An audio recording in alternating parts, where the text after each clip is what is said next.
DGP Anurag శర్మను Akun serve all కలిశారు. తనకు వస్తున్న బెదిరింపు కాల్స్ అలాగే డ్రగ్స్ దర్యాప్తు వ్యవహారంపై డీజీపీతో మాట్లాడటం జరిగింది.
డీజీపీ అనురాగ్ శర్మతో అకున్ సబర్వాల్ భేటీకి సంబంధించిన పూర్తి వివరాలు మా ప్రతినిధి శర్మ అందిస్తారు. శర్మ, ఎక్సైజ్ ఎన్ఫోర్స్మెంట్ ప్రత్యేకంగా ఈ డ్రగ్స్ వ్యవహారాన్ని దర్యాప్తు కొనసాగిస్తోంది. జూలై 2 నుంచి ఇప్పటి వరకు కూడా అనేకమైనటువంటి సంచలన విషయాలు వెలుగు చూస్తున్నాయి. కానీ లా అండ్ ఆర్డర్ కి సంబంధించినటువంటి పోలీసుల ఇన్వాల్వ్మెంట్ ఇప్పటి వరకు ఇందులో ఏమాత్రం కూడా లేనటువంటి పరిస్థితి. వాళ్ళు కేవలం అప్పుడప్పుడు ఏదైతే డ్రగ్స్ కి సంబంధించినటువంటి పెడ్లర్స్ ఉన్నారో వాళ్లను పట్టుకున్నప్పుడు మాత్రమే వాళ్ళు ఏ వివరాలు వాళ్ళు చెప్పినటువంటి అంశానికి సంబంధించి కానీ వాళ్ళు పట్టుకున్నటువంటి వ్యక్తులను మాత్రమే మీడియాకు చూపించి ఆ తర్వాత ఆ ఇష్యూను క్లోజ్ చేస్తున్నారు. కానీ జూలై 2 నుంచి ఇప్పటి వరకు కూడా ఎక్సైజ్ అండ్ ఎన్ఫోర్స్మెంట్ విభాగం ఏదైతే పనిచేస్తుందో అది కంటిన్యూగా కొనసాగుతుంది. రాష్ట్రంలో ఇప్పుడు ఇదే అంశం మీడియా గాని ఎవరి ప్రజలు గాని చాలా మంది చర్చించుకుంటున్నటువంటి అంశం కూడా ఇదే.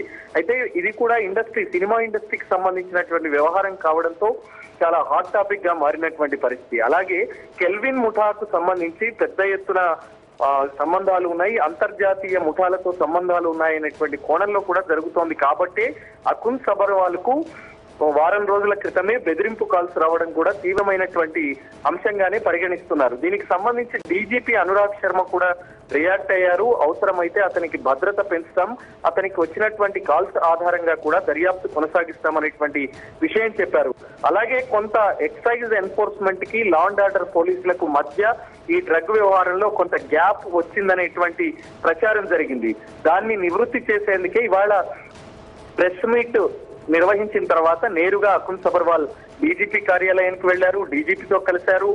ఈ బెదిరింపు కాల్స్ కు సంబంధించి అలాగే డ్రగ్స్ దర్యాప్తు కొనసాగుతున్నటువంటి తీరును ఆయనకు వివరించారు. అలాగే రేపు చార్మీకి సంబంధించినటువంటి పిటిషన్ హైకోర్టులో ఉంది కాబట్టి ఎలా రియాక్ట్ కావాలి, ఎందుకంటే గతంలో ఎన్డీపీఎస్ యాక్ట్ కి సంబంధించినటువంటి వ్యవహారంలో ఈ డ్రగ్స్ వ్యవహారానికి సంబంధించి హైకోర్టులో కొన్ని కేసులు జరిగాయి కాబట్టి దీనిపైన ఎలా రియాక్ట్ కావాలి, అలాగే బ్లడ్ శాంపుల్స్, నెయిల్స్, అలాగే గోళ్లకు సంబంధించినటువంటి వ్యవహారంలో కొంత ఇబ్బందులు ఎదురయ్యే అవకాశం ఉందన్న ప్రచారం కూడా జరుగుతుంది. కాబట్టి దాన్ని ఎదుర్కొనే విధంగా ఏ విధంగా రియాక్ట్ కావాలి, దానికి సంబంధించి ఆ లాయర్లతో ఏ అంశాలు చర్చించాలన్న దానిపైన కూడా వాళ్ళు చర్చించినట్టు తెలుస్తుంది.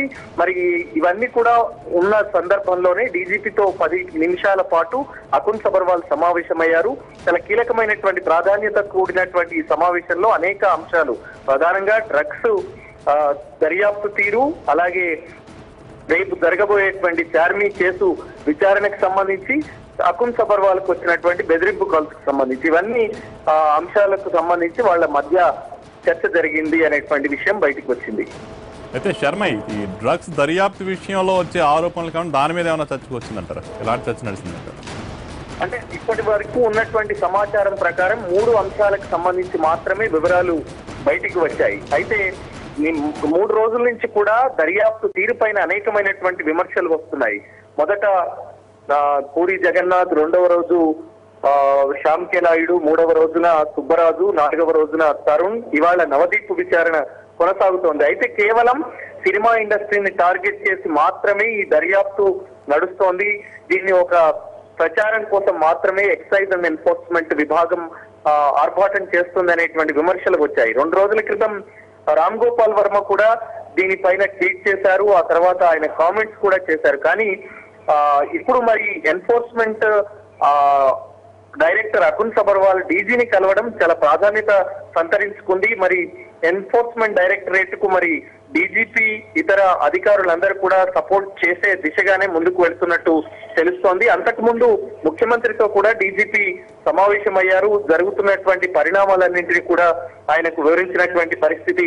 ప్రధానంగా హైదరాబాద్ ఇమేజ్ డ్యామేజ్ కాకుండా చూడాలని ముఖ్యమంత్రి చాలా స్పష్టంగా చెప్పినట్టు తెలుస్తోంది. హైదరాబాద్ ఇమేజ్ డ్యామేజ్ కాకుండా చూడాలంటే ప్రస్తుతం పబ్స్ కేంద్రంగా జరుగుతున్నటువంటి డ్రగ్స్, ఎవరైతే పెడ్లర్స్ ఉన్నారో పెద్ద పెద్ద ముఠాలకు సంబంధించినటువంటి వాళ్ళందరూ కూడా విదేశాల నుంచి వివిధ ప్రాంతాల పట్టణాల నుంచి కూడా హైదరాబాద్ కు పెద్ద ఎత్తున డ్రగ్స్ సరఫరా చేస్తున్నారు. కాబట్టి ఇది చాలా కీలకమైనటువంటి అంశం.